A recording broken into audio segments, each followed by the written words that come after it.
Black Ice TV.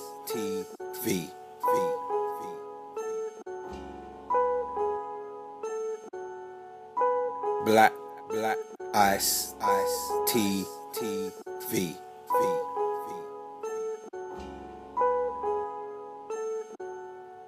What came first, Ra or Allah? Jesus, Darwin. Yes, greetings. I'm the big Rasta man, Maccabee. Greetings. Yes, this is Maccabee. I went with the on Black Ice TV. Black people, we need more unity. Yeah, it's all about solidarity. Yes, This is Black Ice TV once again. We're now in Wolverhampton and we're talking about economics and we're talking about writing books and writing our history. And we've got a beautiful lady here who's going to describe her life journey and the book that she's presenting. Greetings, give thanks. Good evening. So I'm here today at TIMBUKUTU in Wolverhampton 2018 for an African trade economic event. It's been a 2-day event and I'm exhibiting here promoting African books, education, but in particular really pleased to be able to bring to the community for the first time, if you like, a new publication. So this is the first in a series of children's books authored by myself and co-authored by my daughter Sankofa and Afrawika.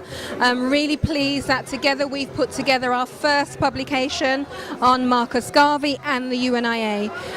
This gives us it's a biopic story, if you like, for children in a poetic form and with some really beautiful images giving some key information about Garvey, about the UNIA and about their achievements. So targeted at primary children, really pleased we've been able to pull this together, and as an added bonus what we've done is also incorporated some key values. So you may have heard of the Nguzo Saba, 7 core traditional African values that we believe African people should follow every day of their lives. So those have been incorporated into the book to make sure that as our children learn about their history, they also learn about their culture and values. So worthwhile purchase for our young people, available, certainly will be available nationally and internationally at $4.99 a copy. Okay, what's happening for the future and how will they find you of getting that book? Right, so as I say, it's the first in a series. So this book actually, literally, it's been on the streets for a couple of days, made sure that in recognition of Marcus Garvey's birthday it became available. If you want to get copies, at the moment it's currently available at my Buswasket in Birmingham. But also if you want to contact me directly, you can email us at knowingabout@Marifa online. So it's knowingabout@Marifa, which is MAARFA online.com. So you can make orders there. But what we obviously intend to do is to make it available at bookstores nationally and also to have it available online. Okay.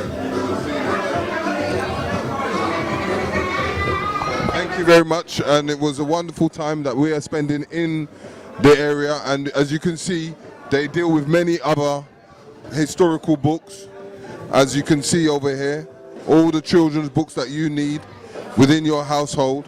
If you buy them, you are helping the black community to profit and help them to deliver and educate our new generation, our next generation of people. This is Black Ice TV. Mr. Riggs, Terry Riggs, over and out. Peace.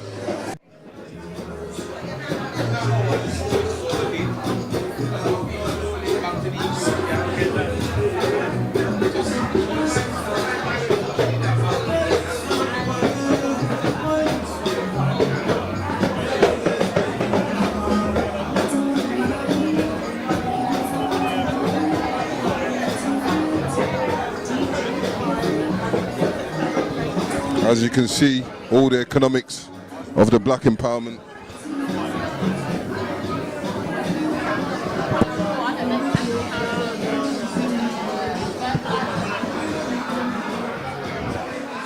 We'll be back and we'll be talking about more. This is Terry Riggs and we're with a beautiful lady, and she did her demonstration and her information and gave it to the general public. She's going to say some words and tell us how she's seen today's event and yesterday's event and her views. Good afternoon, I'm Sheeling, S for Soul, apostrophe Healing. I am at TIMBUKUTU in, where are we? We're in Wolverhampton. Wow. Came here yesterday, and I tell you what I found very interesting is when they pour the libation to our ancestors. Yeah, that was really empowering. And yeah, he done it again today. Very emotional, to say the least. And I could feel everyone's energy. Today's about everyone coming together to support each other. I'm a talk show radio host on Star Radio London. I speak about trauma and how trauma influences mental health, raising awareness on health and well-being. And what I like to do is I like to go around to all the events and speak to people who are doing things in the community which is valuable to people's health and well-being. And what I'm finding, or what we are finding, is that we as a people have a lot of ailments and injuries. So what we do is we have a biochemical assessment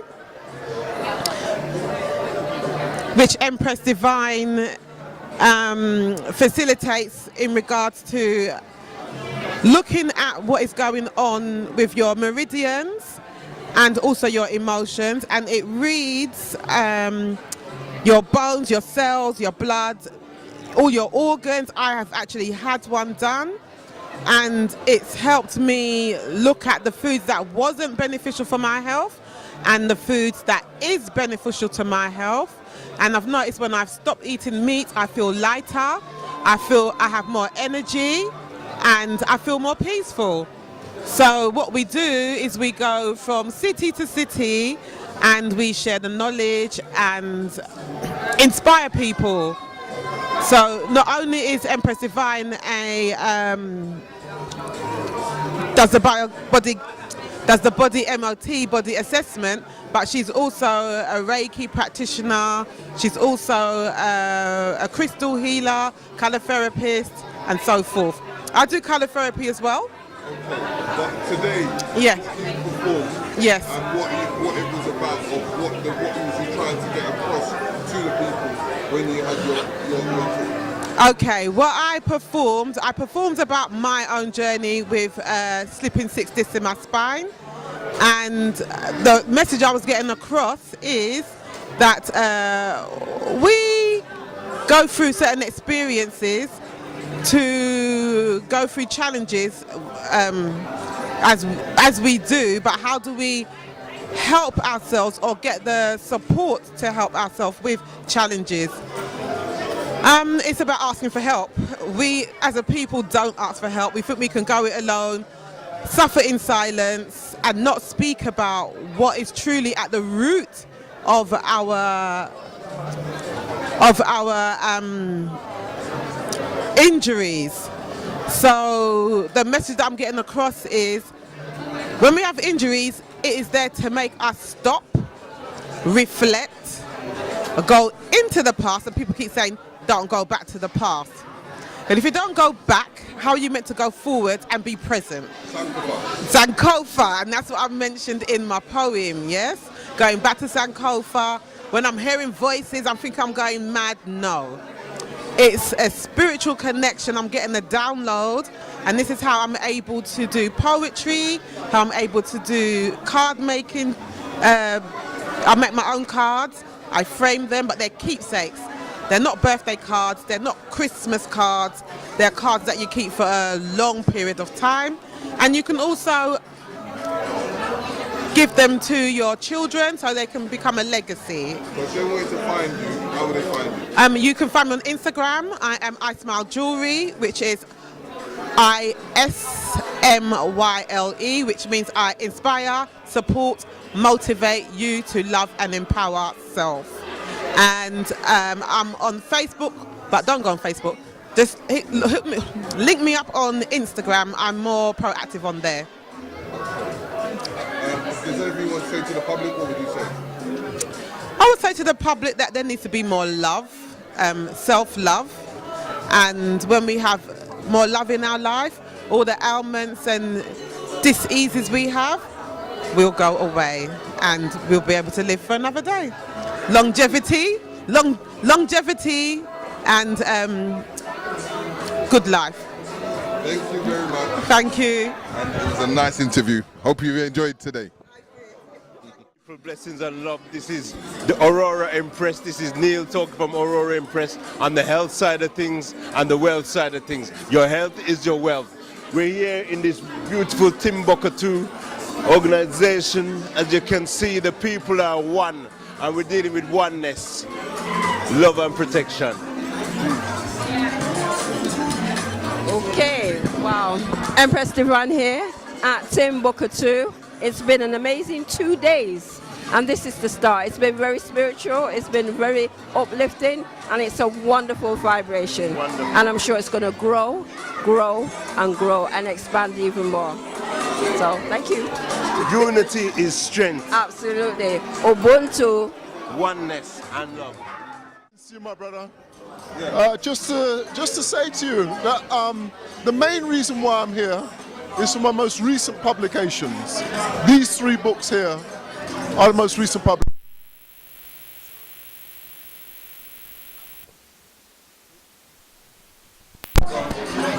Yeah, beginning with African People Abolish the Slave Trade. This book actually gives an outline of our resistance to the enslavement era. So it's not the typical kind of slavery book. What it does is it shows our resistance.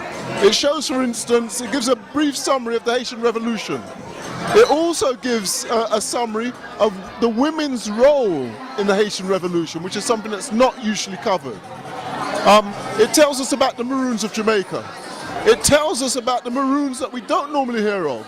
The Maroons of Dominica, St. Lucia, the Grenadians who took charge of the island of Grenada, of Guadeloupe also, and St. Vincent, where Africans actually took charge of the island, chopping off the heads of enslavers.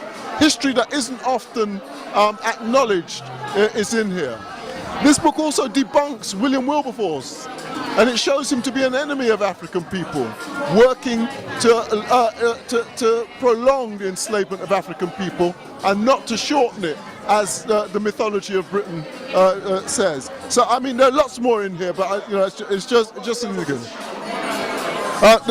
This one here, Pan-Africanism, from program to philosophy, is an outline of what Pan-Africanism actually is. So it goes through step by step explaining Pan-Africanism. I won't go into the details of it, but what it does, what is unique about this book, is, as far as I'm aware, it's the only book in the world to outline the strategy of Marcus Garvey, the strategy of the Osagyefo Kwame Nkrumah, and the strategy of Malcolm X, and to show how all of those strategies link together to form a broader Pan-Africanist strategy. This other book, Pan-Africanism, the Battlefield, explains what Pan-Africanism is up against and what Pan-Africanism is trying to defeat, or seeking to defeat, in fact will defeat. And so it takes us through ideas of neocolonialism and the defeat of capitalism, which is the enemy of African people everywhere. So those are the 3 main books that I'm here for. But I'm also here with some other literature. These 3 books are on Garvey and give some background on Marcus Garvey, particularly on Marcus Garvey in his time here in Britain. So they're a good kind of general, a simple but general background on Garvey. And the final book that I've got here is The Beautiful Black African People Went for a Walk. It's a book that I wrote for my daughter about 20 years ago. She's now at university. She's now at London School of Economics, actually, studying law there. But it was the book that she learnt to read on. She was a fluent reader by the time she was 3, based on her readings, of this book. So that just gives you a summary, a very brief summary of some of the things that we're doing here today. Timbuktu. Yeah. You came to promote the book. What do you feel of what's happened today? Well, I'm very pleased to have come here. I'm glad to have received the invite. And there's a nice atmosphere here. So I'm glad to have made the journey. I mean, I came up from London to be here. I'm glad to have made the journey. It seems worthwhile. I've made some contacts here that I think will be very useful contacts for the future. Black Ice TV.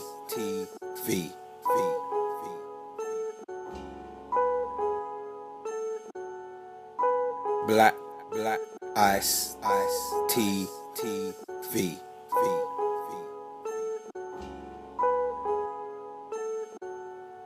What came first, Ra or Allah? Jesus, Darwin, Krishna, Raja. Everybody swears they know the creator. Put belief first, facts, cracks grow greater. Check it, pa, what came first, Drake or the Woo? If mask off's the future is blue.